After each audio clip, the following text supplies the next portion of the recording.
The Vermont State employees who would be working virtually made their way to the state office building in Waterbury in person today. They are doing this ahead of a December deadline, which is when most state employees are expected to start a hybrid schedule. NBC5's James Maloney caught up with some of them today. He joins us in studio. James, why did this happen today? Well, Liz and Jack, the Vermont Department of Health held a meeting today with the option to attend virtually or in person. Some employees decided to use this meeting as an experiment, testing out a new in-person work requirement that will take effect later this year. And some people told me it's going to be a difficult transition.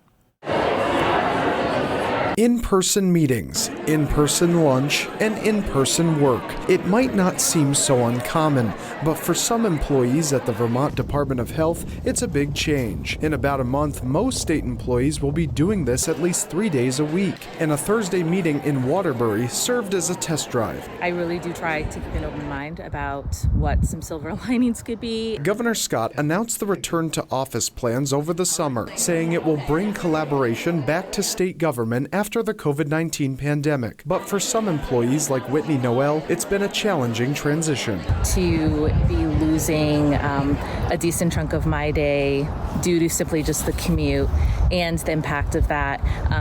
I won't be able to get my son off of the school bus or help with daycare for my daughter. Noel is one of the hundreds of state employees who say they're struggling to find childcare and told the government so. Honestly, I don't really know how we are going to make it work, and kids are sick very often, so you have to be there within a couple of minutes to pick them up. So it's a big burden. But Douglas Farnham with the Agency of Administration says they're working to address the issue and trying to offer exemptions that allow more time to meet the 3-day in-person standard.